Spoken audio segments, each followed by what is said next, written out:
Fíjense, ya estamos en vivo por si acaso, así que a las 7 en punto estamos empezando.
Buenas noches, licenciada Godoy. Ya podemos darle el paso a usted para que pueda empezar con la conferencia.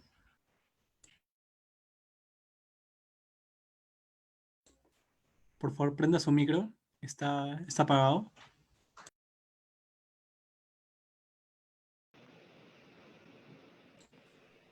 A ver. ¿Se escucha? Sí, todo perfecto. Hola, Ya está todo bien. buenas noches. Soy la licenciada Margie Godoy Hernández. Actualmente me desempeño como secretaria de eventos científicos de la Asociación Peruana de Enfermeras en trasplante de órganos y tejidos. Buenas noches, Magíster Elizabeth Ampudia Matos, presidenta de la PETROC, distinguida concurrencia que nos acompaña en esta segunda presentación, eh, tanto por redes sociales como Zoom, Facebook, en este segundo ciclo virtual de conferencias en donación, procura y trasplante de órganos en tiempos de COVID. A pesar de la circunstancia en que nosotros estamos viviendo actualmente, no debemos dejar de capacitarnos y agradecer ante todo a nuestra decana del Consejo Nacional 3 de Lima Metropolitana, la doctora Elizabeth Alvarado Chávez, ¿no? Que nos da todas las facilidades para que podamos seguir capacitándonos a nivel nacional e internacional, porque también sabemos que hay muchas licenciadas que son fuera, son de otros países que nos están siguiendo, ¿no? En esta oportunidad vamos a presentar a nuestra ponente, la magíster Margarita Lidia Durán.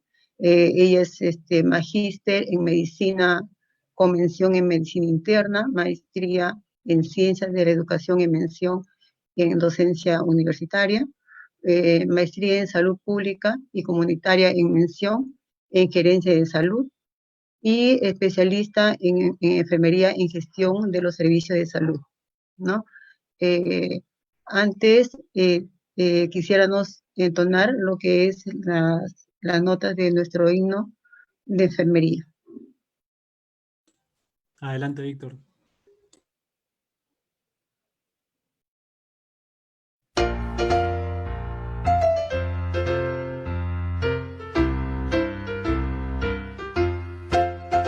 Enfermera elevada conciencia que se expresa en sagrada misión. En tu mente es la ciencia, delicado y viviente fulgor. El valor es un don de tu alma, el consuelo de tu corazón. ¿Cuántas veces el niño sonríe y se aferra a la vida tu voz? Una frase a la madre angustiada es un bálsamo contra el dolor. Suave, culta, serena y humana, solidaria y discreta en tu amor. Tu constancia doblega la muerte, obediente al mandato de Dios.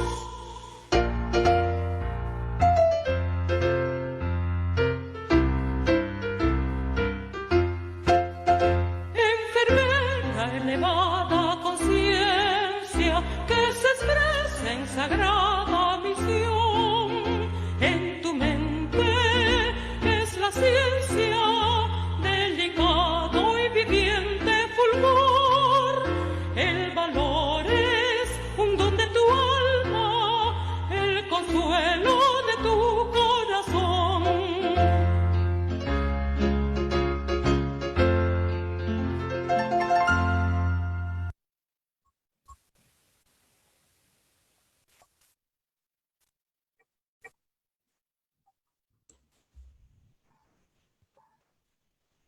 En esta oportunidad daremos pase a la magíster Margarita Durán con el tema Impacto de la pandemia en pacientes en lista de espera y trasplante renal. Ahora sí, Agradecimiento a licenciada Durán, ella. para que nos pueda compartir sus PPTs. Sí, sí. Ajá. Ese es. No, ese no. Sí, ese. Ya.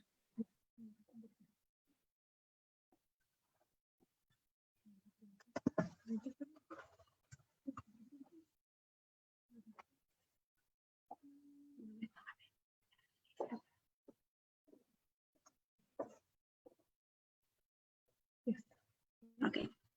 Buenas noches a todos. ¿Me escuchan?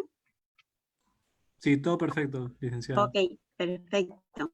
Bueno, primeramente saludar a la mesa directiva de la PETRO, a quien tengo el gusto de pertenecer, a la distinguida presidenta, la magíster Elizabeth Ampudia, y en esta vez a toda su junta directiva. Asimismo, también extender mis saludos y respetos a nuestra decana que día a día nos viene proporcionando el mejor alimento, que es el conocimiento. Gracias por su apoyo, doctora Elizabeth Alvarado. Igualmente a todas nuestras colegas que tanto estando en casa, en aislamiento o trabajando a full time, estamos deseosas de seguirnos capacitando. Bueno, en este momento voy a iniciar y continuar el ciclo de charlas educativas de APETRO. Me toca hablar lo que es el impacto en la pandemia en pacientes en lista de espera de trasplante renal. Todos sabemos realmente que está habiendo una época muy álgida por lo que estamos atravesando el problema de la pandemia. Y esto se ha iniciado a inicios básicamente en nuestro país, en la quincena de marzo del 2020. Como vamos a tocar lo que es lista de espera, hacer un breve paréntesis de lo que es una base, ¿no? Donde se almacena todos los nombres y apellidos y todos los datos que contiene de todos los pacientes a los que se les ha hecho una previa evaluación y se les ha puesto en lista de espera. Estos pacientes son pacientes que están en estadio 5, lo único les queda es un trasplante como un tratamiento alternativo. Entonces, tenemos una gran cantidad de pacientes que están en lista de espera a la fecha a nivel mundial, pero que por motivos de pandemia se ha visto desactivado y desarticulado en muchos casos lo que es el trasplante renal. En el caso de los pacientes que van a ser sometidos a trasplante renal, generalmente se les tiene que hacer pruebas de histocompatibilidad, ¿no? Dentro de ellas grupos sanguíneos, sus dimensiones antropométricas y antígenos, sobre todo en caso de riñón. Para que funcione lo que es el trasplante renal, hay dos entidades que son las que norman. A nivel mundial tenemos la ONDT, que es la Organización Mundial de Trasplante Renal, que en este caso está en España. Anteriormente nosotros también teníamos una ONDT que funcionaba hasta fines de agosto del 2017. Posteriormente tomó el nombre de DIDOC, ¿no? Como podemos visualizar en la diapositiva que yo les muestro, España siempre ha sido el líder, el que ha encabezado tanto en donaciones como en trasplantes. Mientras que en otros países como el nuestro, hasta el 2018 llegábamos solo al 1,6% de donantes por millón de habitantes, mientras que España tenía un 47% por millón de habitantes, seguidos de Uruguay y Brasil. En el caso del 2019 se logró un pequeño repunte de un 20%, llegando a un 2,3 a 6% de millón de habitantes. Pero esta cifra quedaba realmente innecesaria para la demanda y la cantidad de pacientes que están en lista de espera, como les decía. De acuerdo a la resolución 394 de 2019 BINSA, es que autoriza la norma técnica de salud para la acreditación de establecimientos de salud donadores trasplantadores. Dentro de ellos contamos con el emblemático Hospital Edgardo Rebagliati Martins, al cual tengo la dicha de pertenecer. También se encuentra dentro de estos centros trasplantadores el Hospital Guillermo Almenara y algunas clínicas privadas. Todos ellos son regidos por la DIDOC, que viene a ser la Dirección General de Donaciones, Trasplantes de Órganos y Banco de Órganos.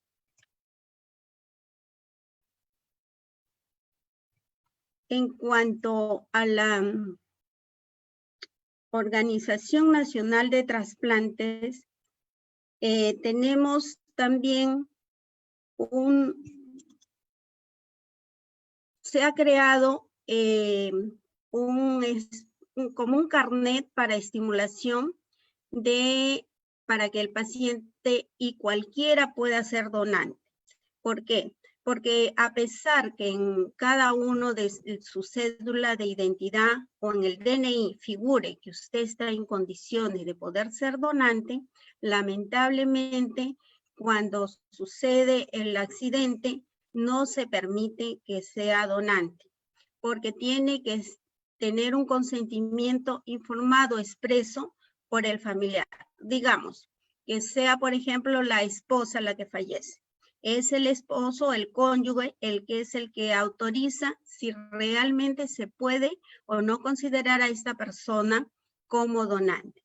Por ello es que se ha hecho muchas campañas, ¿no?, para promover la donación de trasplante en el país.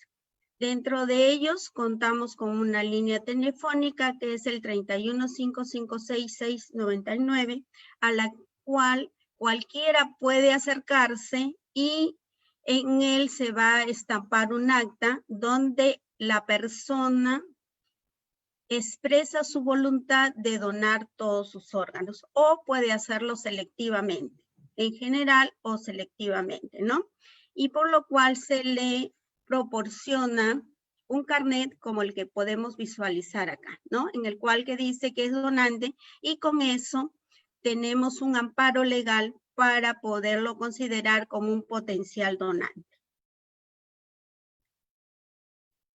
Esta situación de pandemia que, bueno, estamos viendo que al día de ayer pasó aproximadamente casi 600,000 contagiados, más de 1,500 pacientes que están en UCI, pues es unas cifras alarmantes que hacen que la lista de espera, que tenemos 7,422 pacientes en lista de espera, de ellos 864 pacientes renales, estén inactiva la parte de el trasplante renal. Y no solo es en nuestro país, también es a nivel mundial, ¿no? Esta actividad trasplantadora ha afectado a nivel mundial, empezando por la parte de Europa, Estados Unidos, todos los continentes se han visto medrada su actividad trasplantadora. La crisis sanitaria ha obligado a las entidades de salud, a los donadores y trasplantadores a adaptar protocolos de actuación, adaptando medidas de seguridad para proteger a los pacientes que están en lista de espera y trasplantados. En el caso de salud, se ha considerado los casos de urgencia cero, pero solamente para los pacientes coronarios y los pacientes hepáticos, más no para los pacientes renales. Los pacientes renales serían en prioridad siempre y cuando la única opción sería que el último catéter que tienen esté disfuncionante, como es el caso, la última opción que nosotros le ponemos, que es un catéter transhepático y no funciona. Entonces pone en riesgo su vida y ahí sí podría ser, en ese caso, sometido a un trasplante renal. Pero como reitero, la actividad trasplantadora en nuestro país se ha detenido desde mediados de marzo a la fecha, ¿no? La saturación de los hospitales, ¿no?, y las unidades de cuidados intensivos que han sido invadidas por pacientes con coronavirus es lo que no permite que haya un libre circuito, ¿no?, para poder asistir y realizar los trasplantes renales, no solo renales, cardíacos, hepáticos, en fin. Entonces, tanto el personal también asignado ha sido desplazado a otras áreas, en su gran mayoría. Cabe recalcar que el personal que realiza un trasplante, ya sea de hígado, de páncreas, cardíaco, de córnea, etc., es un personal altamente especializado. Por lo tanto, ha sido desplazado a áreas COVID en su gran mayoría. La posibilidad de contagio del personal sanitario también es otro riesgo que asume el realizar un trasplante, porque en un trasplante ingresa una gran cantidad de personal. Tenemos médicos, ya sean nefrólogos, ya sean cirujanos cardiovasculares, urólogos, anestesiólogos, las enfermeras instrumentistas, el personal técnico, es decir, una amplia gama de personal que condiciona lamentablemente un hacinamiento. Y sabemos que tenemos que considerar un aislamiento el distanciamiento social por el tipo de situación pandémica que estamos atravesando. Los potenciales donantes cadavéricos, en su gran mayoría, los que están en UCI, son los que requieren de UCI para un mantenimiento del mismo. Generalmente, cuando se captan los potenciales donantes cadavéricos, estos pacientes se les mantiene en unidades críticas, ¿no? Por un personal exclusivo y pueden estar un promedio de 12, 24, 48 horas. Pero en la actualidad no podemos contar porque las unidades, reitero, de cuidados intensivos están siendo copadas por pacientes con COVID. Como les había mencionado, tenemos más de 7.400 pacientes en lista de espera, 828 de los cuales, y se ha incrementado un poquito más en estos días, estos meses, en espera de trasplante renal, 43 pacientes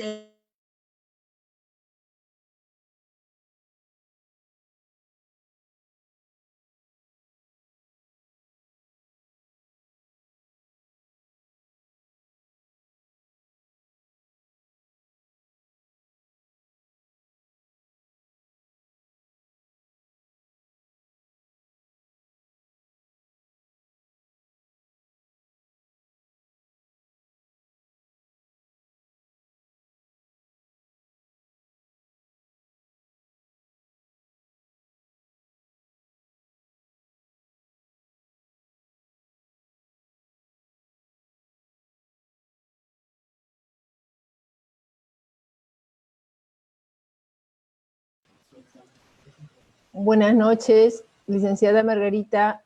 El audio, por favor, está apagado. Sí, parece que hubo un problema técnico. A ver, espérenos un segundo.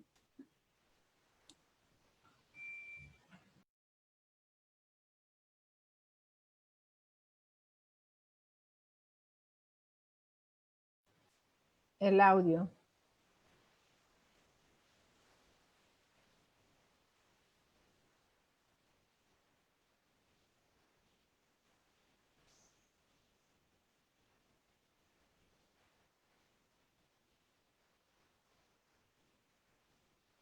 Es en la parte inferior. Hacerle clic en el micrófono.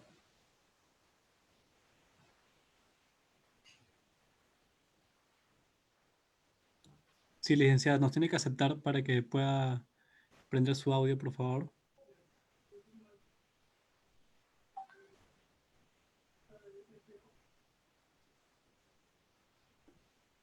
Aprovecho en agradecer a todas las enfermeras que de provincias han ingresado. Estamos en el Facebook presentando en vivo y bueno, es importante que en estos tiempos estemos reinventándonos y podamos cada vez fortalecernos los conocimientos que nunca debemos dejarlo atrás. Nosotros siempre estamos a la vanguardia de los conocimientos. Entonces, es tiempo de fortalecernos. Es por esa razón que la Asociación Peruana de Enfermeras en Trasplante de Órganos y Tejidos estamos haciendo este ciclo de conferencias para todas nosotras que podemos escuchar virtualmente desde muchos lugares del país y del extranjero. Estamos en el Facebook presentando en vivo. Y también si de repente alguna persona no ha podido escuchar por alguna razón que está trabajando, queda en el Facebook de la Asociación Peruana de Enfermeras en Trasplante de Órganos y Tejidos, queda este video. Al parecer ya la magíster Margarita ya está. Sí. Sí, ahora sí me escuchan. Bien, Sí, todo bien, gracias. licenciada. ¿Sí? Parece que fue un problema de Ok. conexión. Parece que sí. O una visa, un visitante. A ver, ¿en dónde me había quedado? Oh, espérate. Continuamos, muchas gracias. Continuamos. Bien. Entonces no sé qué parte me habrán escuchado y qué parte porque yo he seguido hablando. ¿Desde dónde no me han escuchado, Elizabeth? Elizabeth, 5, de la diapositiva 5. de las 5 en adelante, desde acá. Así ¿Sí? es, sí. Ok, bueno, tenemos tiempo, creo, porque yo estoy un poco acelerada por lo que tenemos 2 presentaciones. Me avisan si voy Estamos muy a rápido tiempo, sí. o estamos bien.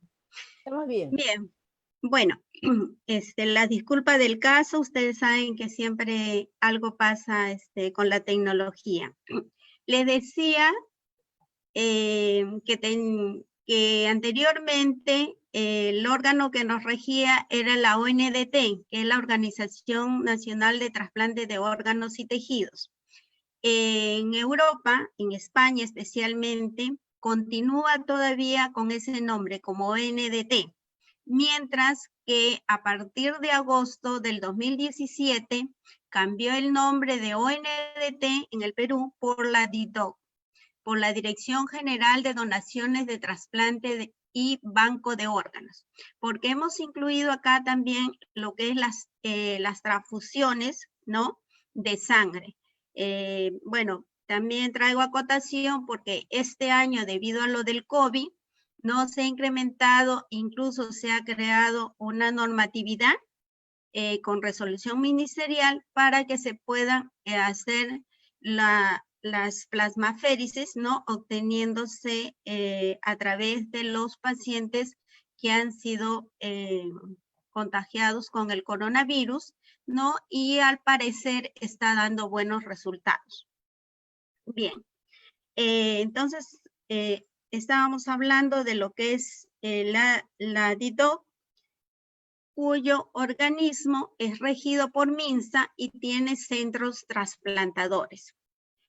En lo que va del año, para el mes de marzo se acostumbra tanto las sociedades como las mismas instituciones de salud, se logra hacer campañas para hacer donaciones, porque les decía que la capacidad de donación en nuestro país es baja.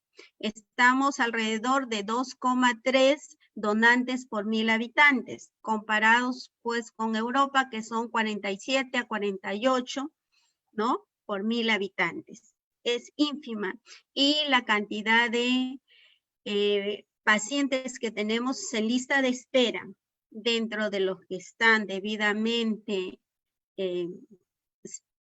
certificados, están un promedio de 744,000. Es realmente poquísimos. Les doy a conocer el número para estimularlos a que cada uno de nosotros, si no lo somos, seamos donantes, ¿no?, que es el 31 56 699. Les entiendo, estamos en época de pandemia. No se preocupen que ya les diré cuáles son los requisitos para ser donante, porque ahorita realmente la actividad trasplantadora está venida a menos, ¿no? Pero ustedes pueden acudir a cualquier centro de salud o a la misma DIDOC que queda acá en Jesús María, ¿no?, o en MINSA, que también tienen el Ministerio de Salud, una oficina donde ustedes se pueden apersonar, llenar sus datos, firman y dejan su huella digital y se les obsequia este hermoso carnet de donantes. Lo hacemos para poder colaborar con la cantidad de pacientes que están en lista de espera. Bien, entonces les hablaba sobre el impacto que tiene esta actividad trasplantadora sobre la lista de espera. Realmente en nuestro país, a partir de lo que se inició la pandemia y a partir del el 11 de marzo, en el cual ya se declaró que era al principio una enfermedad, luego una pandemia, la actividad trasplantadora se quedó desactivada hasta el momento, ¿no? Se está viendo la forma de que esta se reactive, pero hay muchos factores inconvenientes que va a hacer que sea un poquito largo el proceso de reactivación. Esto no solo ha sido en nuestro país, también se ha dado a nivel mundial. Tal es el caso de España, por ejemplo, que se ha reducido a casi un 50%. En el caso de Italia, un 30%. Y así en Brasil. Brasil continúa todavía ejerciendo su actividad trasplantadora, pero todavía hay evidencias e inicios de que en sus pacientes que han sido trasplantados en sus posoperatorios inmediatos están teniendo problemas por el riesgo de su inmunosupresión, ¿no? Entonces en ellos tienen que hacer un trasplante y la estadía tiene que ser mínima y sacarlos inmediatamente del ambiente hospitalario.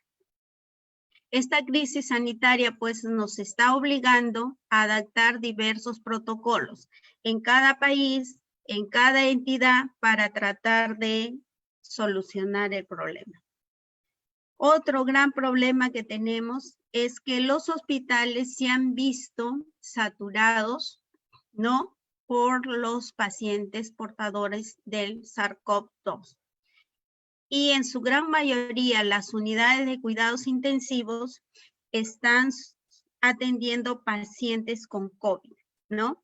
Lo cual no nos permite que podamos tener un espacio libre para poder realizar un trasplante, ¿no? Ni tampoco para poder tener ahí a los potenciales donantes cadavéricos, que generalmente los mantenemos en un promedio de 24 a 48 horas con un personal exclusivo mientras se hace todo el operativo de trasplante. Esta donación, como les repito, también no solo ha afectado a la parte de la lista de espera de los pacientes que están en espera de ser trasplantados, sino también el otro riesgo es el personal sanitario, que si bien es cierto, puede al contrario, en vez de mejorar, contribuir al incremento del riesgo del trasplante por la cantidad de personal que participa en estos actos quirúrgicos, ¿no? A veces, sobre todo en el caso que se hacen donantes vivos, en paralelo con donantes, o en el caso que se hace un donante cadavérico en bloque, ¿no? Los potenciales donantes cadavéricos, como les dije, que requieren de UCI, y tenemos 7.422 a la fecha, o quizá un poquito más, que están en lista de espera, de los cuales 828 pacientes esperan un trasplante renal. Dentro de ellos tenemos un 43 en espera de trasplante de hígado, 4 pacientes se encuentran esperando trasplante cardíaco y 6 en espera de pulmón. Acá pueden visualizar, esto me lo proporcionó la doctora de donación y trasplante de órganos a la fecha que se ha realizado de enero a julio del 2020. Tenemos en trasplantes renales se han realizado en el 2019 44 pacientes, dentro de ellos donantes vivos relacionados 16 y cadavéricos 28. Y en el 2020, ¿no?, hemos tenido solamente trasplantes renales, 4 en enero, en febrero 2 y en marzo 1, donde se empezó a desactivarse, se debilitó la actividad trasplantadora, ¿no? Como podemos visualizar acá, ¿no? Bien, entonces como podemos analizar, es realmente una situación bastante caótica la que están pasando nuestros pacientes que están en lista de espera. Para levantarles un poco el ánimo, les muestro acá el primer trasplante del año, que fue de un joven arequipeño, y en el cual se pudo obtener un trasplante de hígado, 2 renales, ¿no?, y un cardíaco. Sirvió para 4 personas. Acá vemos a una de las receptoras. Bien, entonces ante esta expectativa que se está pasando, esa luz se está guiando sobre el modelo español. Por lo tanto, el plan para reactivación del programa de donación y trasplantes consideran lineamientos en los cuales considera que la reactivación de programas de donante y trasplante renal deben de ser tomados con pinzas. Aquellos que requieren realmente se ha puesto un listado que se llama listado 0 o listado de urgencia. En el caso, por ejemplo, de los pacientes cardíacos y los pacientes con problemas hepáticos, ellos sí están considerados en el score en caso de una emergencia, tal como es la lista 0, que son ellos. Sin embargo, los pacientes renales no están considerados dentro de esa lista. En forma extraoficial se está considerando de acuerdo al score los pacientes en el cual peligre su vida, y mayormente el ítem que se está tomando en cuenta los pacientes que tengan un catéter que sea disfuncionante, pero como último recurso. Digamos, nuestros pacientes que están en hemodiálisis, las colegas que están en esa área quizá me entiendan mejor, se les coloca catéteres temporales, catéteres de larga permanencia, y dentro de ellos también se le coloca como último recurso un catéter transhepático, cuando ya no tenemos algún otro acceso vascular. Cuando ya nos fallan este último, realmente es una situación alarmante para el paciente porque se le pone en riesgo su vida, ¿no? Entonces, pero aún así, riesgo-beneficio es lo que se está optando. Todavía no se decide cuál va a ser la acción si se reactiva este programa. En estos días he preguntado a la jefa del área de trasplante del REVA y al parecer se iba a reunir con la directora del DICTO y de Procura para ver si lograban llegar a un consenso. Hasta el momento no hay ninguna novedad, esperemos que haya alguna mejora. El otro problema y que sería conveniente es que hayan circuitos libres de áreas COVID. Eso va a ser un poco difícil porque estamos realmente en una etapa difícil de la pandemia, ¿no? En la cuarta etapa. Se descarta también la donación en caso de personas que tienen COVID positivo. En personas que han superado la infección con COVID, para donación se les exige un mínimo de 21 días desde la resolución de sus síntomas. Bien. ¿Cómo estamos haciendo en este caso la evaluación y selección del donante cadavérico? De acuerdo a la pandemia, y si se llegara a reactivar la actividad trasplantadora, tenemos que hacer un estudio minucioso, mucho más que antes. Sobre todo tenemos que tener la seguridad de que el paciente no sea sospechoso de tener un COVID, ¿no? Entonces, para eso se le hace estudios, ¿no? De cribado microbiológico, también se le toma su PCR y aquellos pacientes que salen con caso confirmado de COVID, bueno, quedan desestimados.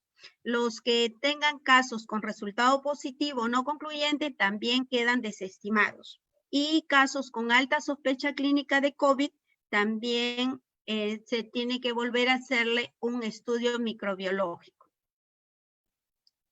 En el caso de donante vivo, los criterios de selección también se mantienen básicamente en el cribado universal para el SARS-CoV-2, ¿no? En el potencial donante, y lo aconsejable es que se haga dentro de las 24 horas previa a que va a entrar a sala de operaciones. Bien, entonces les mencionaba que la entidad de salud se rige y en general el país sobre la normatividad de España, pero también existe la División de Trasplantes de Administración de Recursos y Servicios de Salud, más el ERSA. Esta entidad hace un monitoreo e impacto de la emergencia de la salud pública del coronavirus en obtención y del trasplante de órganos. Otro, dentro de sus entidades, tiene el Centro de Órgano, que es la OPTN, ¿no? Que continúa las funciones habituales y puede ayudar tanto a hospitales de trasplantes y las organizaciones para obtener los órganos. Esta OPTN es un organismo que se encarga junto con la UNOS de brindar y proporcionar toda la consejería gratuita a los pacientes que requieren ser trasplantados o futuros donantes. Entre su comité ejecutivo ha formado una serie de acciones para ayudar a todos los miembros a documentar los problemas del COVID. Tienen un proyecto colaborativo, interactivo, centrado en COVID y ofrecen, como les repito, foros de discusión, dan capacitación a través de los medios de telecomunicación, webinars, permiten también que se puedan registrar dentro de estos miembros y les dan una asesoría permanente. ¿Qué es lo que ha cambiado en estos tiempos para considerar que sea un paciente apto, aparte de ser un óptimo potencial donante o receptor? Es que debe de ser un paciente que tenga un cribado y serología negativa, ¿no?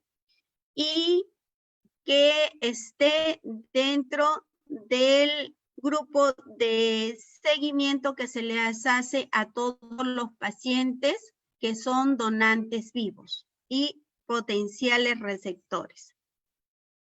Las consideraciones que tenemos en cuenta es que es un programa de trasplante renal que evalúa y tiene la intención de registrar un candidato a trasplante que no han iniciado diálisis en este caso. O sea, es un paciente, digamos, por decirlo así, un paciente virgen que no ha estado en el programa de hemodiálisis. Un registro debido a las consideraciones de COVID, ¿no?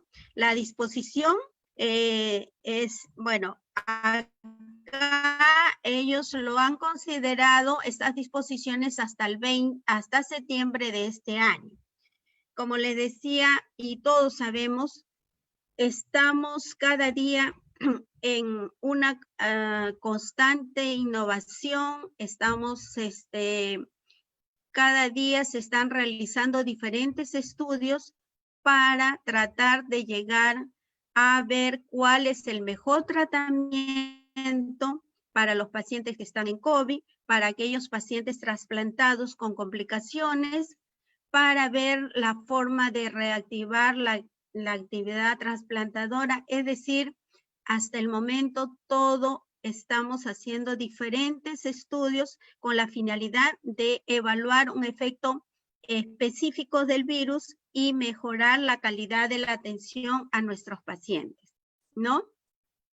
También existe un código de rechazo que han creado, que es el cual le han dado un puntaje, un código de rechazo con un código de 840, en el cual, digamos, cualquier médico que ve esta historia del código de rechazo, ejemplo, 840, entonces es un paciente relacionado candidato a COVID COVID-19, ¿no? Un paciente con código de rechazo 841 sería relacionado con el donante de COVID-19.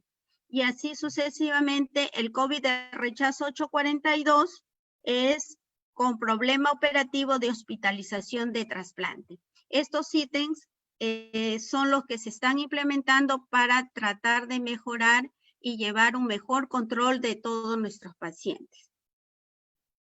Y la nueva forma de informar de muerte de los candidatos de trasplante tenemos de la infección viral por COVID, ¿no? Para permitir que el personal del programa de trasplante haga el informe respectivo y los datos con mayor precisión.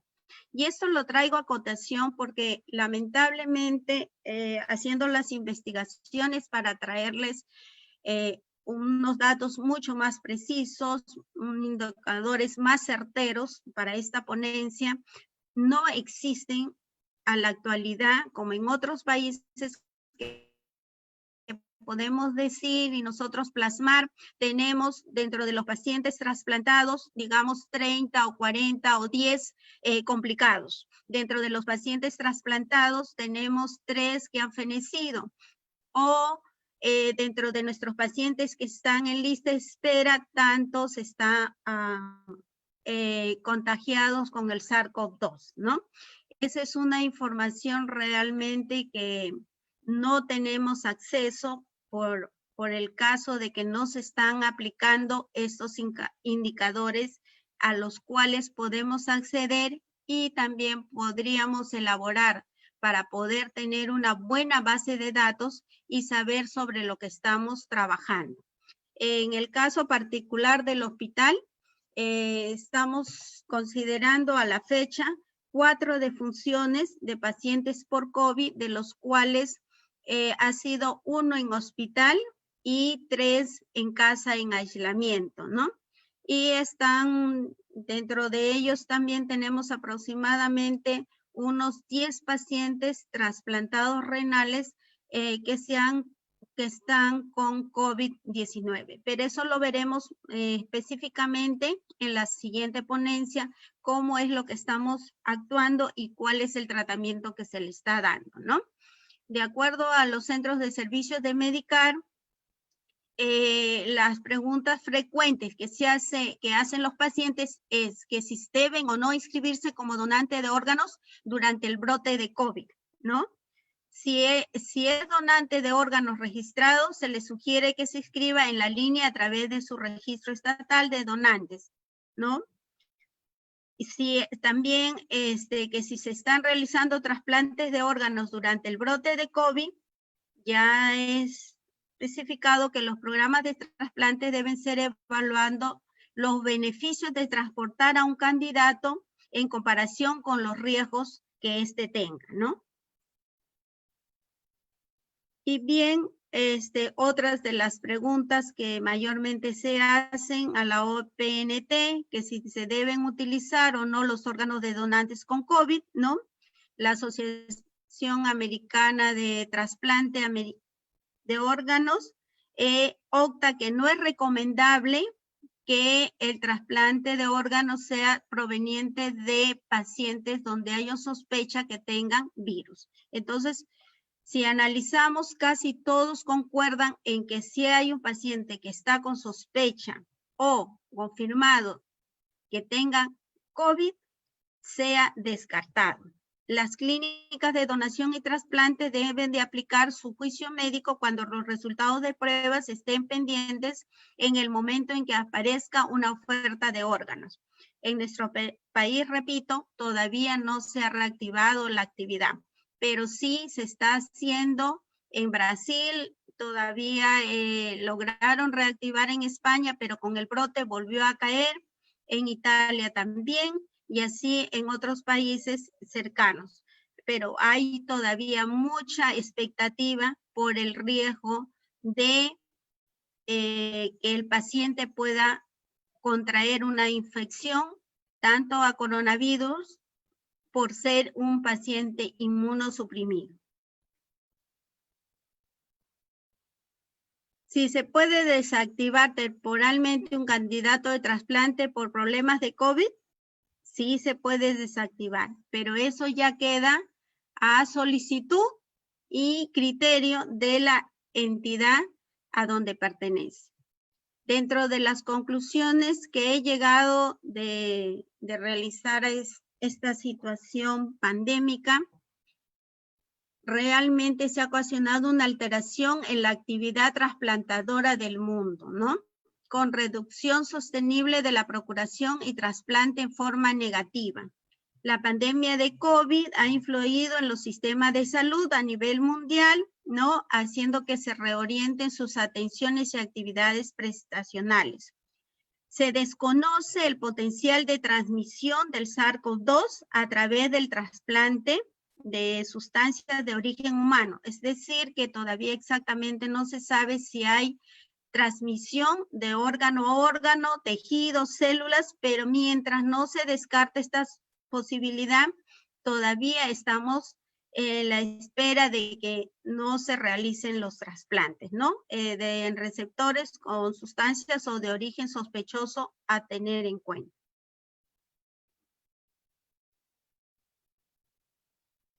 Y por último, dentro de las recomendaciones y conclusiones, los sistemas de donación y trasplantes tendrán que adaptarse a la nueva normalidad, a la nueva vida que estamos pasando, igual como nosotros. Recopilación de información de los trasplantados y de la enfermedad está en proceso a través de estudios de investigación que demuestren un enfoque de tratamiento mediante la disminución de la mortalidad de los pacientes.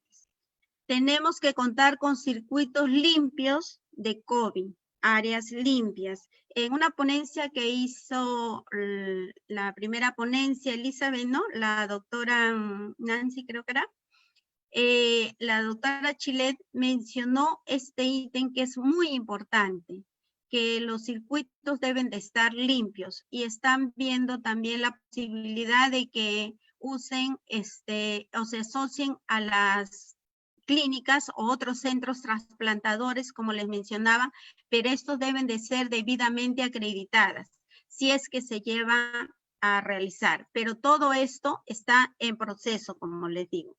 Dada la restricción para la movilidad, se sugiere y se reitera, ¿no?, que se haga la extracción, la ablación en el lugar de origen para evitar mayor manipulación, mayor cantidad de desplazamiento de profesionales de salud, ¿no? Y disminuir los riesgos.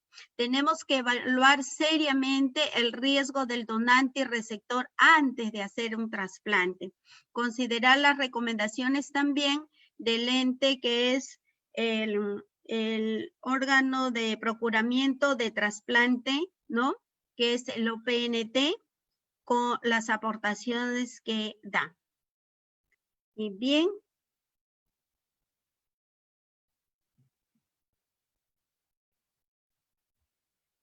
Al final, lo que necesitamos nosotros es que vuelva a reactivarse la actividad trasplantadora para que cada uno de nuestros pacientes que está en lista de espera, que está en una situación realmente no solo de caos por su riesgo a perder la vida, también están pacientes con alteración emocional, porque son pacientes muchas veces que tienen 10, 13, 15 años en lista de espera con la esperanza de volver a algún momento a integrarse en la sociedad.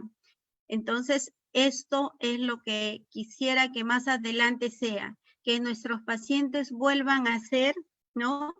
Y se incremente la actividad trasplantadora, pero no solo eso, y los podamos recibir y nos olvidemos como de lo que sería esta pandemia, ¿no? Tomando todas las medidas de precaución.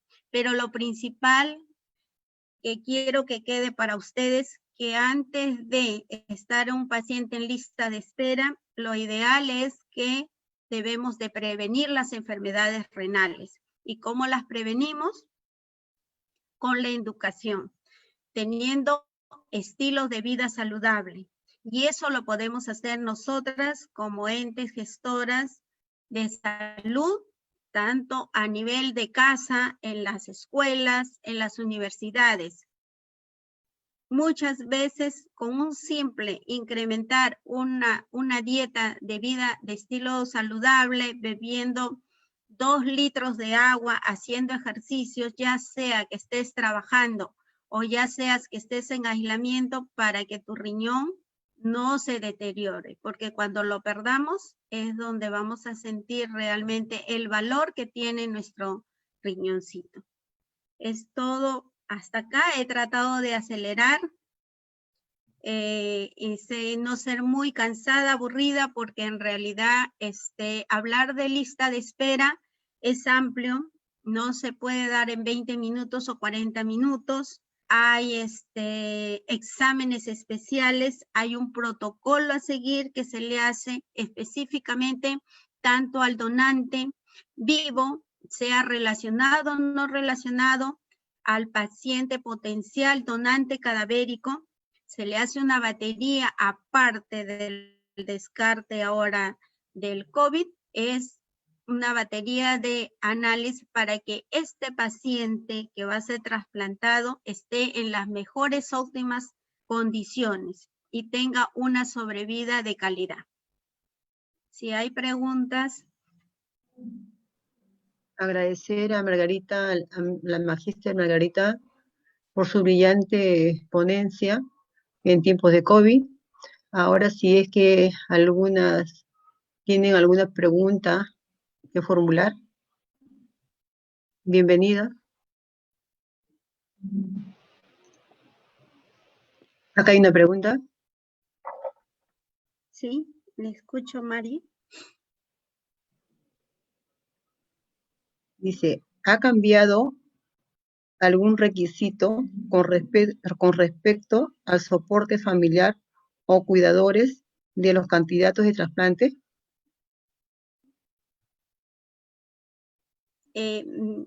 Creo entender la pregunta que se refiere al soporte emocional que se le da, me parece, mientras está el paciente en lista de espera, ¿no? O como paciente en hemodiálisis. A eso se refiere la pregunta, porque existe una unidad, un departamento de apoyo de psicología que les brinda este soporte a los pacientes que están en lista de espera. Como les decía, el paciente que está en hemodiálisis es un paciente que tiene muchos factores coadyuvantes, dentro de ellos unos que lo anemizan, tanto socialmente, económicamente y fisiológicamente. Entonces sí hay, contamos con un soporte que lo hace la psicóloga a través de una psicóloga que lo monitorea. A ver, otra pregunta. En donantes cadavéricos que han fallecido por la enfermedad de COVID-19, ¿cuál sería el procedimiento que debería pasar el órgano o al receptor?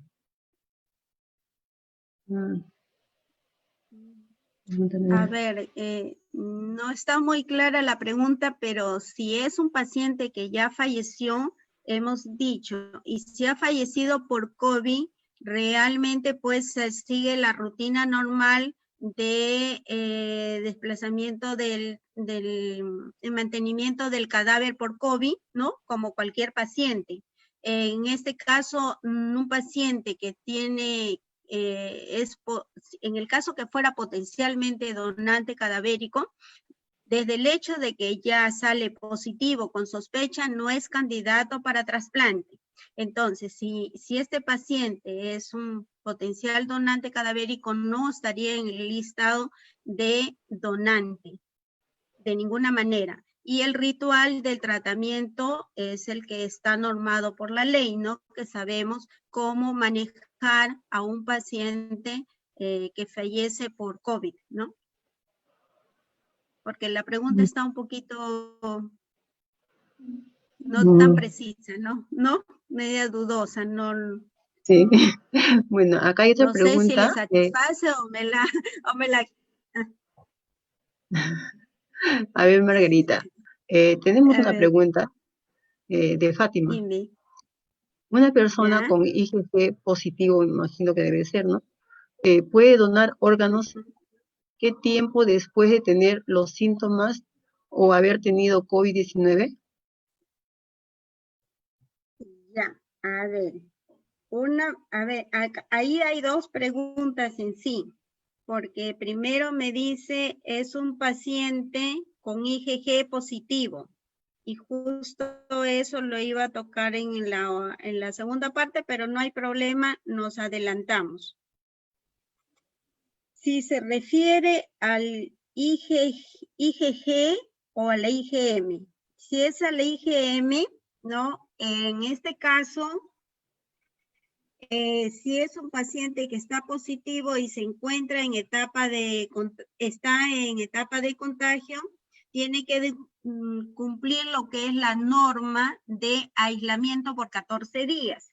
Si se refiere al IgG y IgM positivo, entonces tiene que entrar, es un paciente que está en etapa de contagio, ¿no?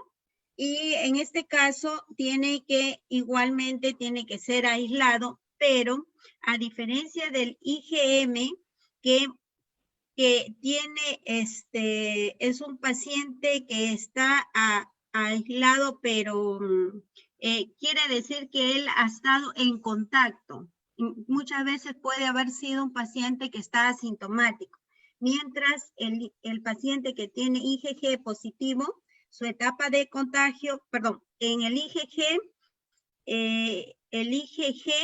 está en etapa de contagios, es cuando sale IgG, el IgM positivo, pero si sale el IgG positivo, él solamente cumple su rutina de 7 días más y es un paciente que ya ha estado expuesto. ¿Me dejé explicar,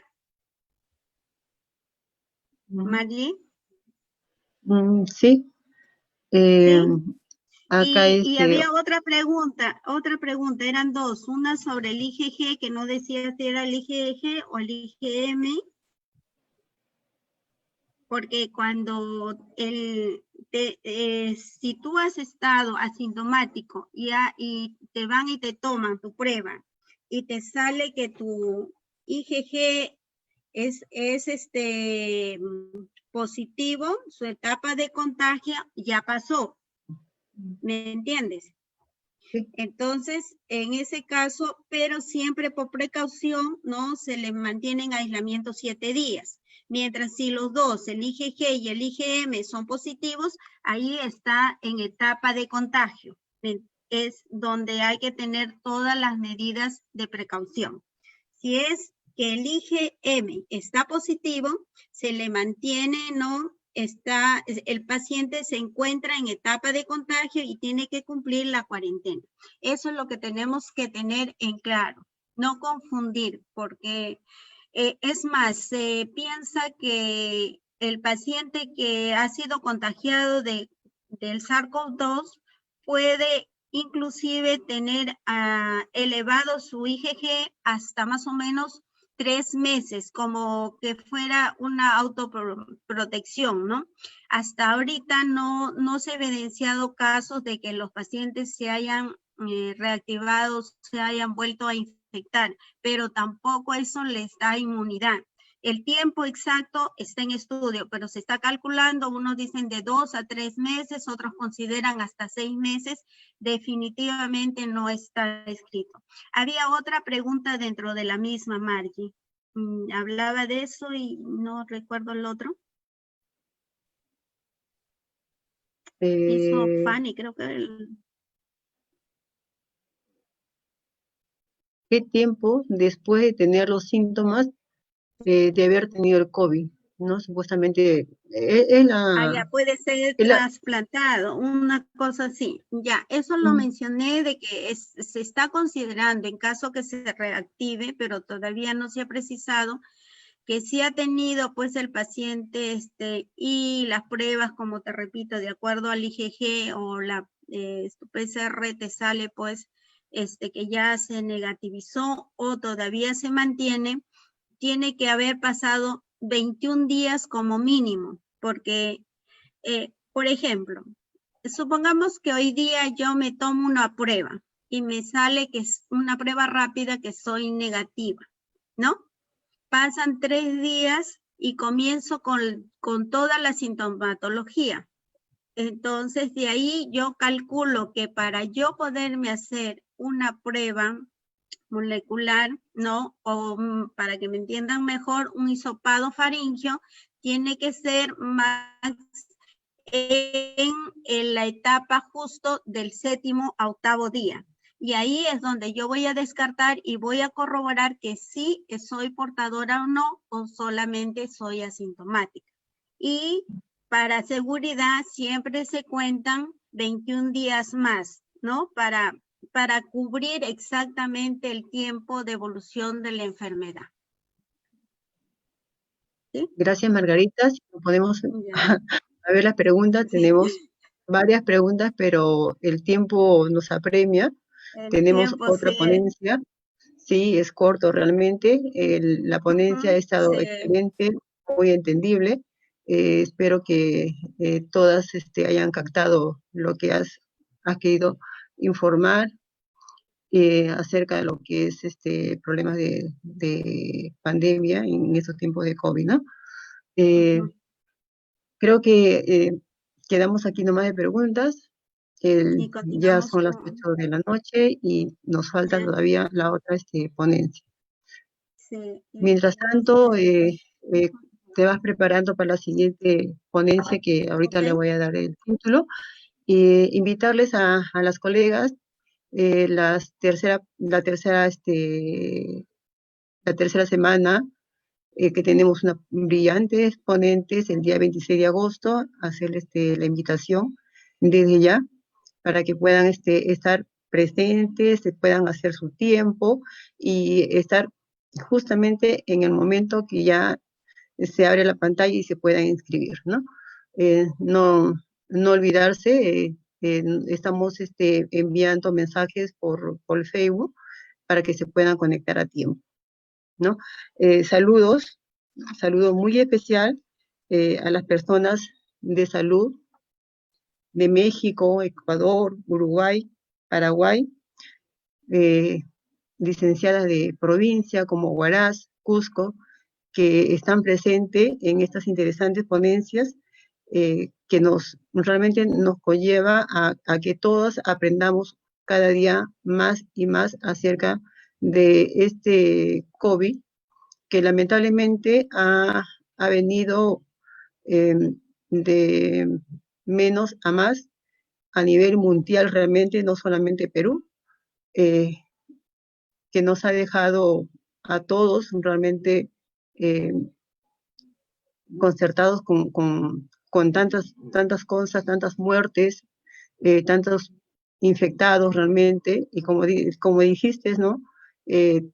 Hemos parado lo que es trasplantes, tantas personas que están en lista de espera, que realmente necesitan un donante, necesitan ser trasplantados, porque sin un trasplante realmente la persona fallece, ¿no? Y es lo que justamente ha sucedido con nuestros pacientes en lista de espera, mientras estábamos ya nosotros realmente que no se iba más con los trasplantes por este virus, pacientes que lamentablemente fallecieron estando en lista de espera. Es lamentable realmente, pero si vemos el punto de vista también, tuvo que ser así, tuvo que pararse porque ya en UCI no tenemos más camas, cada día los pacientes están más infectados y además que los mismos pacientes que podrían haber sido trasplantados podrían haberse infectado, ¿no? Bueno, Margarita, muy agradecida por tu brillante ponencia. Espero que las colegas hayan estado muy al pendiente de todo lo que tú has querido informarles, ¿no? ¿Pasamos a la siguiente ponencia o deseas aún? No, sí, no hay problema. ¿Sí? No sé si ya visualizan la pantalla. Sí, bueno, Sí. La siguiente ponencia de la magíster Margarita Durá, seguimiento de enfermería en pacientes trasplantados renales del Hospital Nacional Edgar Revalete Márquez en tiempos de COVID. Adelante, Margarita, te escuchamos. Gracias, Margie. Bueno, como decía en la anterior ponencia, si bien es cierto, también corremos un poquito por los tiempos, y otro, he querido tratar de ser clara, pero que quede esto, que es lo principal, ¿no? La actividad trasplantadora realmente no ha sido una decisión fácil de tomar, porque como reiteramos, son muchos los factores que están en juego, y uno de ellos es la vida del paciente. Riesgo-beneficio: si entra el paciente, puede salvarle la vida, pero también corre el riesgo, como es un paciente inmunosuprimido, de que puede contagiarse del coronavirus. Por muchas, primeramente por la inmunosupresión, la terapia que recibe; segundo, por el ambiente; y tercero, que muchos de ellos pueden requerir una cama UCI que no contamos hoy en día, ¿no? Como lo estamos viendo, y según las noticias, pues realmente ya no quedan camas UCI para nadie. Bien. Entonces, la segunda parte que me ha tocado exponer es el seguimiento de enfermería en pacientes trasplantados renales en tiempos de COVID. Hacerles un pequeño, porque a mí adoro el trasplante, me encanta, y son tantos años, 30 y tantos años, exactamente 37, en esta actividad, y he podido vivir y ver cada día el milagro que se da con cada paciente que logra a trasplantarse y a cambiar su vida, una nueva etapa, ¿no? Entonces, para un pequeño recordaris, mostrarles qué es un trasplante. Bueno, creo que casi todas lo sabemos, porque no es una clase en sí de trasplante, pero es donde se reemplaza un órgano enfermo por uno sano, por así decirlo, lo más simple, ¿no? Y acá podemos ver al paciente, ustedes recuerdan en la diapositiva anterior en que estaban llevándolo en una camilla, ¿no? Que iba y que entraba a sala. Pues mi idea es esa, que justo luego de que el paciente está con una falla renal de grado 5, entra lo que nosotros le llamábamos la lista de espera, pero el paciente tiene que pasar por una serie de análisis, ¿no? Y pruebas para que pueda determinarse y decirse que este paciente está y ser admitido por el comité de ética, porque no es simplemente que agarra y dice yo estoy enfermo y voy a pasar a lista de espera. No, hay un puntaje que se le da de acuerdo a una escala, y de acuerdo a eso el paciente lo presenta a su médico nefrólogo, se hace al comité de ética, y ellos evalúan si realmente ese paciente está o no en condiciones de ser sometido bien a un trasplante renal o de donante vivo, o sea, donante vivo que le puede dar un familiar, el cónyuge, una hermana, un hijo, etc., que puede ser relacionado o no relacionado, ¿no? El no relacionado, que es un familiar que no es directo, en este caso el cónyuge, que se le dice relacionado emocionalmente.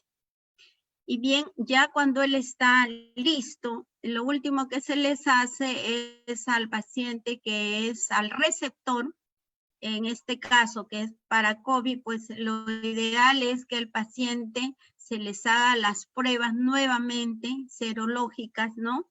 Que estén, si es posible, dentro de las 24 horas antes de la operación. Porque ustedes saben, en la fase que estamos de contagio comunitario, pues realmente hoy día estamos bien y mañana no sabemos, ¿no? Y sobre todo si el paciente ha tenido una transfusión. Bien, entonces, imaginemos que ya nuestro paciente pasó. Si es receptor, le hicieron su último urograma, que con él le dan el pase, y si fuera donante, al donante le hacen una prueba de que es la arteriografía renal.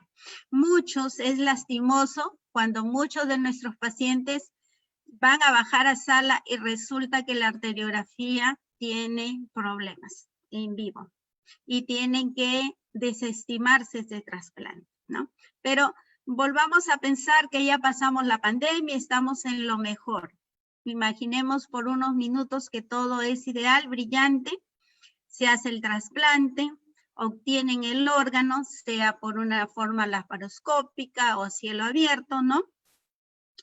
Y como ven, hacen lo que es la conservación acá, ¿no? El tiempo que nosotros les decimos, tiempo de isquemia fría, isquemia caliente, bueno, no las quiero abrumar con esos datos, pero sí se considera el tiempo, para que sepan, de isquemia, el tiempo en que ese riñón no ha sido perfundido, ¿no? Acá entran pues a tallar muchos factores.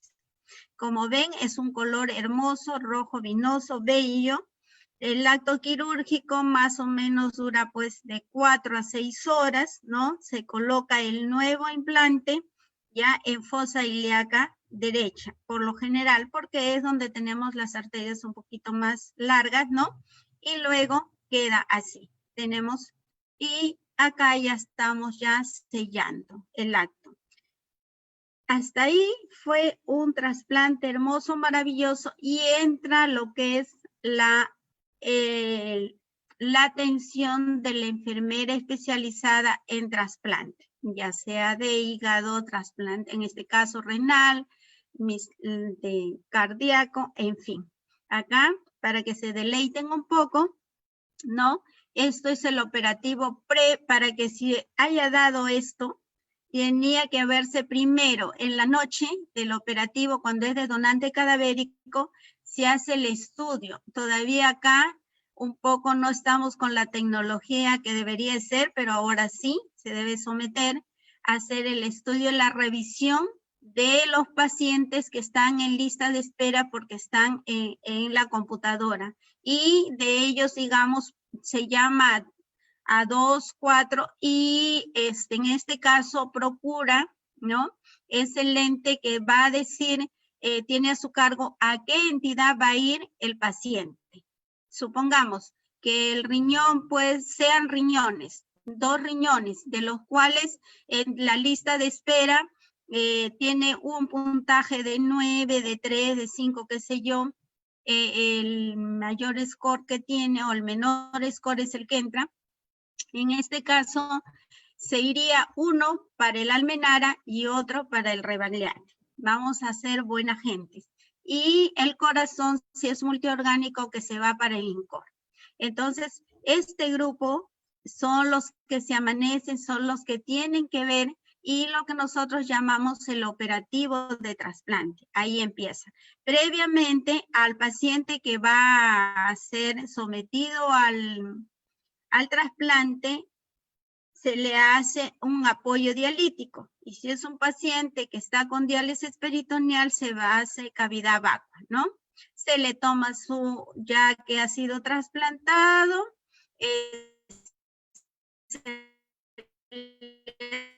hace su control ecográfico, que es primordial, pues ahora tendrá que hacer su radiografía de tomografía, sí o sí, para descartar cualquier riesgo neumológico, ¿no? Y acá vemos al doctor que le está realizando la curación de la herida operatoria cuando ya lo tenemos en ambiente. A mí me encanta, si digan que por qué publico esta fotografía tan antigua, pero es así como eran en nuestros inicios. Todavía no teníamos los monitores, todavía no teníamos todas las condiciones idóneas como ahora que tenemos un respirador, etc. Pero sin embargo, siempre mantuvimos las medidas de bioseguridad. Siempre, siempre. Lo que antes se llamaba la cápsula renal. Y para que veamos que es un equipo, un trabajo en equipo, multidisciplinario. ¿no? Enfermera, médico y técnica, todos debidamente uniformados y manteniendo las normas de bioseguridad, porque recordemos que el paciente trasplantado es un paciente que es inmunosuprimido, se le va a bajar todas sus defensas al suelo, entonces es susceptible de contraer cualquier enfermedad. Entonces de nosotros depende, es más, antes de que entre a sala ya se le da un tratamiento de inmunosupresión. Y aquí, como ven, está el equipo completo, también de antaño, pero recuerdos maravillosos. Esto ya cuando pasamos al 10A, antes de que sea la cápsula renal, después, perdón, de la cápsula renal, contamos con nutricionistas, con las colegas de sala, ¿no?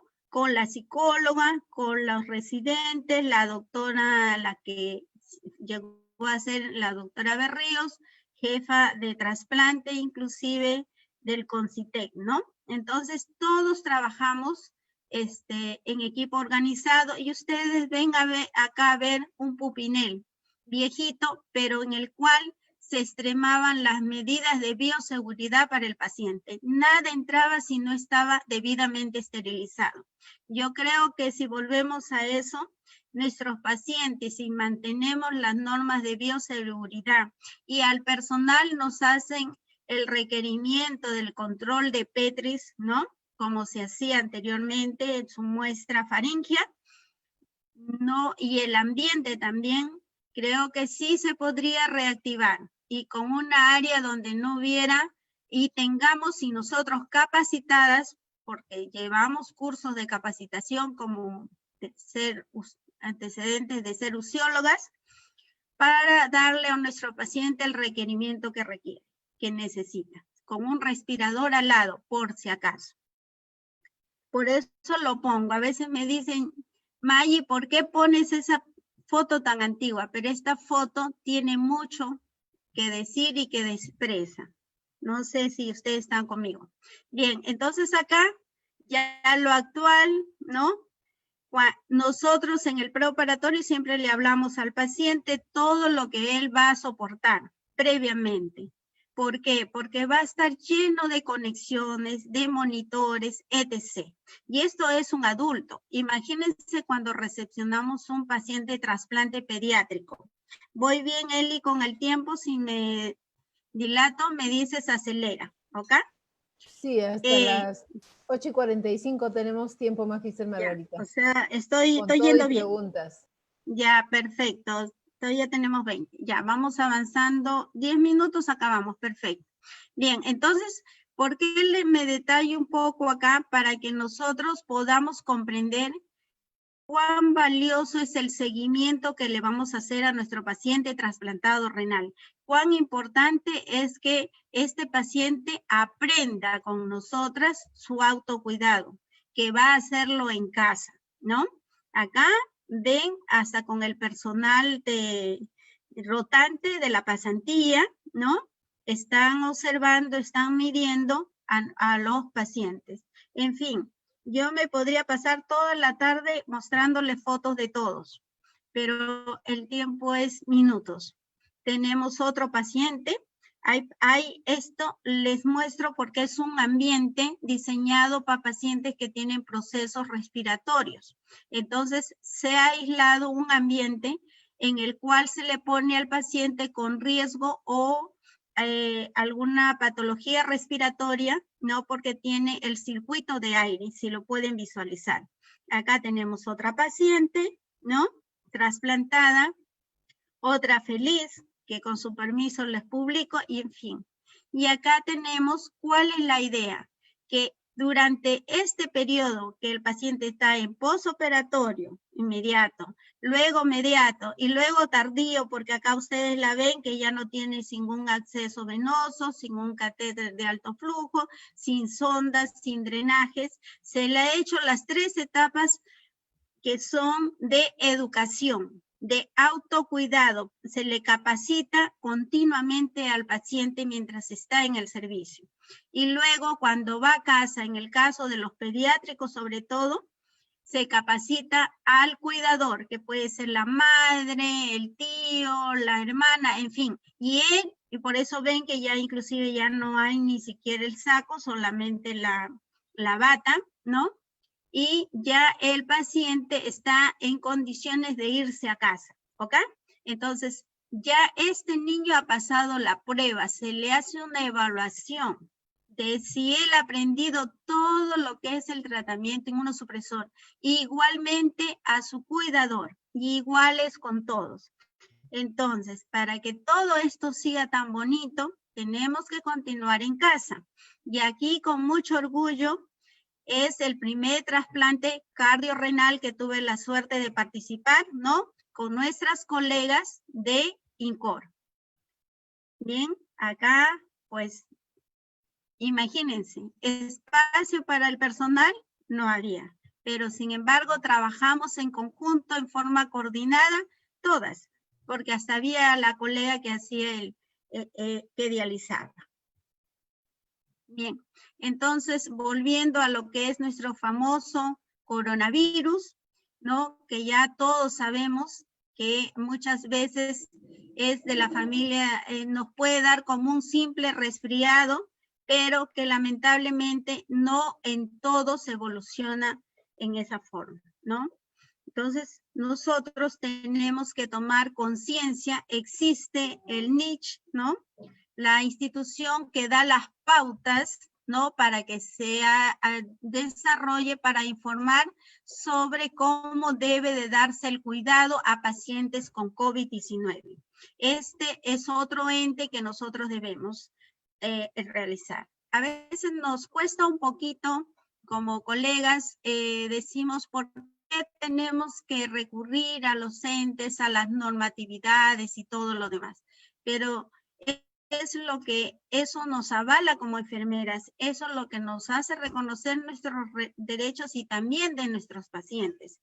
Y muchas veces nos dedicamos a ser buenas enfermeras asistenciales a uno, pero a veces desconocemos el por qué le damos un tipo de atención a nuestros pacientes, en dónde está la norma, qué es lo que estamos muchas veces alterando solamente por no conocer cuáles son las normas que sin querer a veces se está infringiendo. Bien. Entonces, de acuerdo a estas recomendaciones, hay ciertas opiniones de expertos, ¿no? Cada recomendación le da un puntaje, una recomendación, que lo pueden nombrar con un A, B o C, o que indica la fuerza de recomendación, y un número que puede ser un número 1, 2 o 3, que indica la calidad de evidencia que respalda la recomendación. Esto es muy importante cuando vamos a valorar el trabajo que vamos a hacer con nuestros pacientes, ¿ok? Bien, entonces, basadas en estas pautas de tratamiento del coronavirus, a nuestros pacientes renales, por ser inmunosuprimidos, en este aspecto va a variar en cuanto a su medicación. ¿Por qué? Porque va a pasar de que de acuerdo a la etapa, digamos, que sea un paciente que está evolucionando con un simple resfriado o con los primeros 4 síntomas pródromos que son fiebre,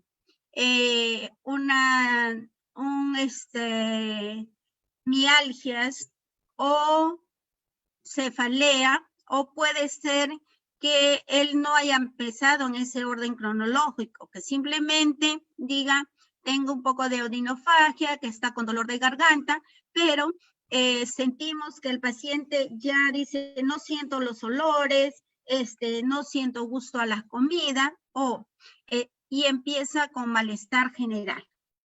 Entonces, tenemos que ser más exhaustivas en saber qué está pasando con este paciente para diferenciar si es un simple resfriado común o es que es la primera etapa o la primera fase que está pasando nuestro paciente, la primera fase que puede estar en aislamiento, simplemente con monitoreo. En el caso de pacientes, ¿cómo se está actuando con los pacientes trasplantados renales? Si el paciente no tiene una complicación respiratoria mayor, puede quedarse en casa. Pero si el paciente comienza ya con la segunda etapa progresiva, con disnea al menor esfuerzo, que hay que darle soporte con cianosis, entonces el paciente tiene que quedar instalado, que empieza con fiebres de 38 grados, con una diarrea profusa, así sea o no, en un paciente trasplantado, un paciente que cursa con un GECA es como un bebé. El paciente se deshidrata inmediatamente y entra en lo que nosotros llamaríamos un riesgo de deshidratación inminente y por lo tanto daña el injerto renal. ¿Ah? Bien, entonces es importante evaluar, ¿no?, qué tipo de estadio en el que está el paciente. Con la parte del tratamiento inmunosupresor, eso va a ser manejado por la parte médica. Mayormente le quitan los antiproliferativos como el mecofenolato, pero eso es dependiendo de cómo va su dosaje, si es que ha habido la posibilidad de hacerle el monitoreo o no, o simplemente por clínica OCTAN. También hasta ahora está en estudio porque están viendo. Ahora, la tercera y última fase es cuando el paciente ya pasa a lo que nosotros llamamos estar en UCI. Cuando el paciente comienza a desaturar, ¿no? Cuando inclusive hay alteración de la conciencia, ¿no? Y entonces hay compromiso inclusive del sensorio.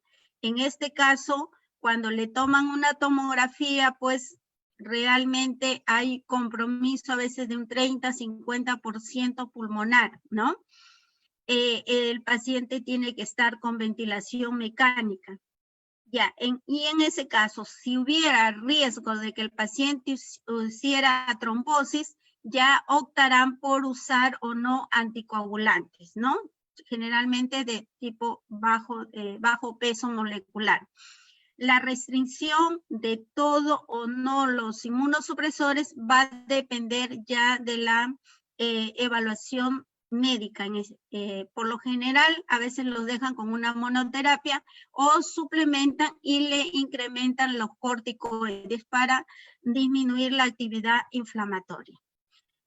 Todavía no hay en consenso cómo es el manejo exacto de un paciente trasplantado renal en sí, pero lo que se trata de evitar es que disminuya la injuria renal y riesgo-beneficio.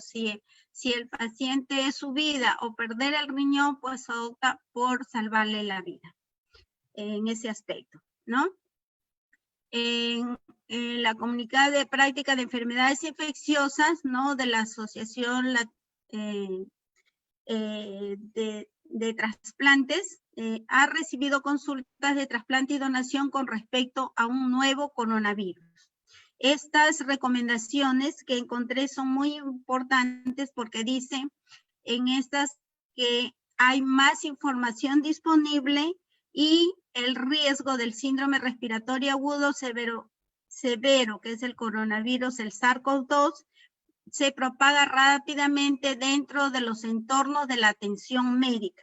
Entonces, nosotros como profesionales de salud podemos ser agentes transmisores también, de estar llevando la infección o lo que llamaríamos la infección cruzada. Es importante las medidas de bioseguridad extremas, ¿no? En estos casos. Y por lo tanto, ¿no? Tenemos que tanto nosotros como personal de salud protegernos y proteger a nuestro paciente. Si es un paciente, como les decía anteriormente, está en una etapa inicial que puede estar en casa y que puede estar en aislamiento, tiene él sí o sí que mantener su mascarilla, el distanciamiento social, ¿no? Y seguirse el monitoreo que estamos realizando. Bueno, en la actualidad se está implementando, está en proceso lo de la telecomunicación, la telemedicina, ¿no? O el telemonitoreo. inició la parte médica, pero hizo solamente la parte de teleconsultas, ¿no? Y a los pacientes, la etapa crítica básicamente pues se le hacía una entrevista telefónica y de acuerdo a cómo se le encontraba era que se le reajustaba la dosis de sus medicinas, por lo que también ha habido problemas en cuanto a hacerle los dosajes. Para nosotros, o sea, poder modificar el esquema terapéutico inmunosupresor, por ejemplo, en los anticalcineurínicos, como el tacrolimus, la ciclosporina, requerimos tener un dosaje de eso, ¿no? Y lo cual, debido a la pandemia, básicamente se ha estado omitiendo, salvo que hayan encontrado otras complicaciones como toxicidad o otros síntomas que nos indique que el paciente está haciendo otra complicación, ¿no? Las infecciones leves son más comunes en los receptores de trasplante, sin embargo, sugiere que la infección puede ser adquirida por receptores de trasplantes inmunosuprimidas. Puede ser de mayor severidad en hospedadores normales después de un periodo de incubación inicial. En lo que va, como les decía al inicio, el porcentaje que hemos tenido de defunciones es mínimo. Básicamente hemos hecho un conteo, han llegado a 4 pacientes trasplantados que han fallecido por coronavirus. Realmente, y esperamos que ahí se detenga, ¿no? Las complicaciones mayormente que están ingresando a internamiento los pacientes son de otro tipo, como son las situs, o a veces por problemas de que están haciendo diabetes por corticoides dentro de ellas, y lo más característico que es por herpes, que puede ser herpes simples o herpes zóster, ¿no? Y requiere internamiento. El otro, la complicación más determinante que también estamos teniendo es el citomegalovirus, ¿no? En el cual se le está administrando valganciclovir o terapia antiviral parenteral. Bien, entonces, como les digo, el paciente debe de usar mascarilla o protector facial, higiene de manos frecuente, siempre y cuando comience con la sintomatología. Cuando se considera el COVID no en diagnóstico diferencial, como les había mencionado, fiebre, dolor muscular, mialgias, diarreas, náuseas, disnea, anosmia, dolor de garganta, inmediatamente debe de ser notificado a su médico o acudir a un centro asistencial. Nosotros el seguimiento que se le hace al paciente es a través de la vía telefónica y estamos en proceso de hacer la aplicación de la telemedicina, así como la teleorientación, porque hay que ser realistas, mientras que en otros países latinos como el Caribe, sin ir muy lejos, Argentina, Uruguay sí lo aplican, inclusive en España también, ¿no? Ellos están muy avanzados. Todavía en nuestro país, al menos en el área donde nosotros nos estamos desenvolviendo, todavía no se aplica este sistema, está en proceso porque todavía hay aspectos que están, tanto la parte operativa, que somos tanto el personal de salud y la parte administrativa tienen que coordinar, ¿no? Entonces, estamos en proceso en ese aspecto, pero esperamos poderlo llevar con bien, ¿no? Y aquí para refrescarles lo que nos decían, se está evaluando y a los pacientes también se les evalúa cartillas, dípticos educativos para que el paciente cuando vaya a casa y pueda saber si él está presentando una alteración en la temperatura, en cuanto a la saturación de oxígeno, en cuanto a su frecuencia cardíaca, la presión arterial, ¿no? Y aprenda a reconocer así como me decía una de las colegas, cuál es el significado de cada uno que siempre escuchamos, el IgG, el IgM, ¿no? Entonces, y lo principal, la bioseguridad y lo que es el uso de la mascarilla, ¿no? El lavado frecuente de manos, uso de alcohol gel. Siempre nuestros pacientes a donde vayan, ellos van con su alcohol gel en manos, no de ahora, sino siempre. Aislamiento social, hábitos de vida saludable en casa, que es importantísimo. Y cuando ellos acudían a una consulta, se les decía que lleven un blister de sus medicamentos inmunosupresores cada vez que acudían a la consulta. Ahora, lamentablemente, las consultas están siendo un poco esporádicas, pero se está tratando de mantener el monitoreo continuo de cada uno de los pacientes, que es nuestra responsabilidad. Básicamente, el paciente tiene que salir de la unidad de trasplante renal, sea durante los 7 días como mínimo, es lo que pernotan los pacientes, 14 a un mes, debidamente adherido al tratamiento que va a seguir, porque de ellos va a depender, ellos son los que son los portadores del autocuidado. Y esto es importante también, que cuando nosotros hagamos el monitoreo de los pacientes de acuerdo a la fase en que están, fase de pretrasplante, post-trasplante, cuáles son los factores concomitantes que pueden causar complicaciones frecuentes y cuáles son también los factores que influyen en la inmunosupresión. Si esta inmunosupresión está muy alta, entonces también se tendrá que bajar su intensidad. Muchos pacientes a veces cursan con infecciones, con antibiotecoterapias, otros cursan con neoplasias, algunos retornan porque a veces le colocaron un catéter, ¿no? Generalmente un catéter pigtail que se le pone al inicio, y hemos tenido pacientes que a veces nos han venido después de meses con el catéter prácticamente que se ha alojado en la vejiga, ¿no?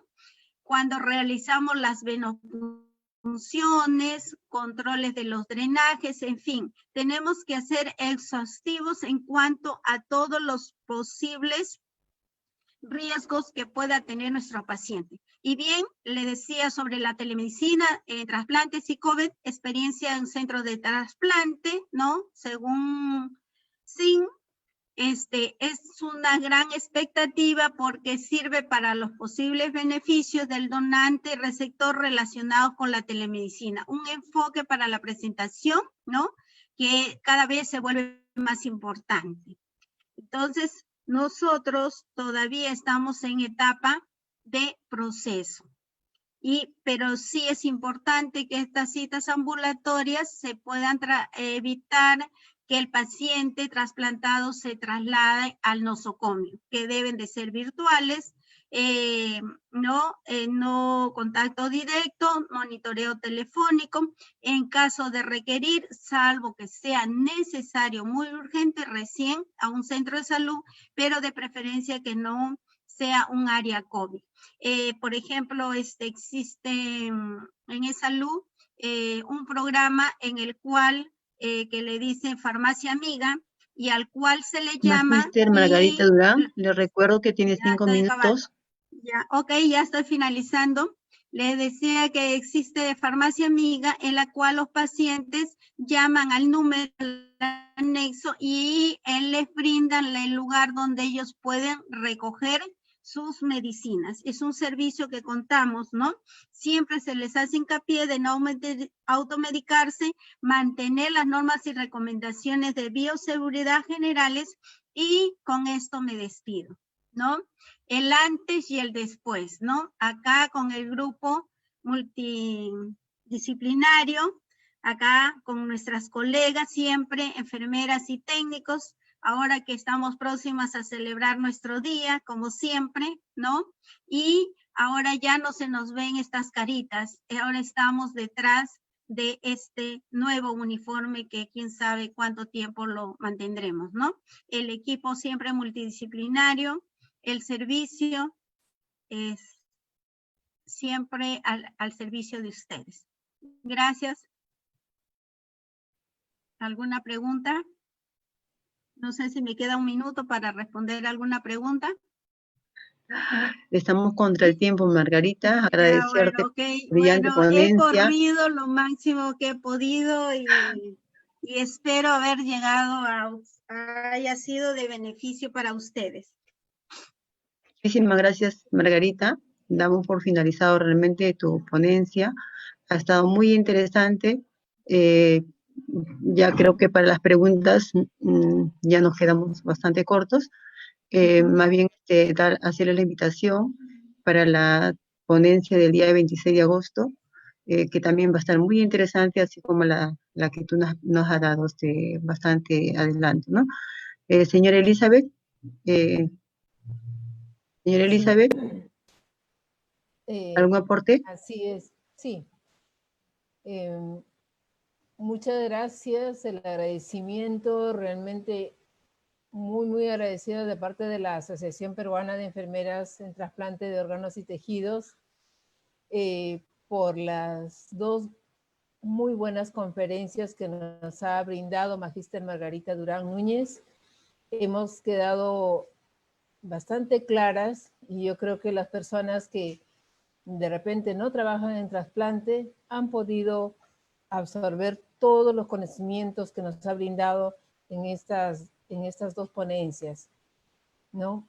Y no es que estas ponencias sean solamente para la gente que trabaja en trasplante, porque muchas de las veces que un paciente llega a un servicio de hospitalización de medicina y de repente te encuentras antecedentes, trasplantado de hígado, trasplantado de corazón o trasplantado de riñón, o tiene trasplante de córnea. Entonces es importante para todo el personal de enfermería, enfermeros, técnicos, enfermería, cómo tratar a este paciente. Por eso es importante que en este tiempo de pandemia, en este tiempo que el Consejo Regional 3 de Lima Metropolitana nos está brindando estos cursos, estar atentas a todas estas conferencias, porque tenemos nuestros pacientes con muchas enfermedades multiorgánicas. Entonces, así llegan al hospital, ya con enfermedades de una y otra índole, y además trasplantadas. Entonces, es importante estar con los conocimientos al día. Felicito a todas aquellas personas que nos están siguiendo en este ciclo de conferencias que estamos brindando. El 12 fue una conferencia, dos conferencias. En esta oportunidad, 19 de agosto, estamos dando dos conferencias también. Y el 26 finalizamos con el ciclo de conferencias. Y agradezco que estén escuchándonos. Estas ponencias están quedando en el Facebook de la Asociación Peruana de Enfermeras en Trasplante de Órganos y Tejidos. Cuando ingresen al Facebook, denle un like, por favor, para saber de ti, para tener contacto con cualquiera de ustedes, que nos es importante conocerlas y bueno, y estar en contacto, ¿no? Bien, muchas gracias a todas ustedes. Seguidamente va a finalizar la licenciada Margie Godoy y las esperamos el día 26 a esta misma hora, 7 de la noche. Gracias. Gracias, Magíster Elizabeth, por sus palabras. Los esperamos a todos los participantes para el día 26 de agosto a que nos acompañe en las brillantes ponencias que van a dar médicos de trasplante hepático, ¿no? Muy agradecida con todos. quedan invitados y no se olvide de dar su manito de like. Gracias. Gracias, Margarita. Gracias, Margie. Gracias a todos. Muchas gracias y a continuar capacitándonos hasta el 26.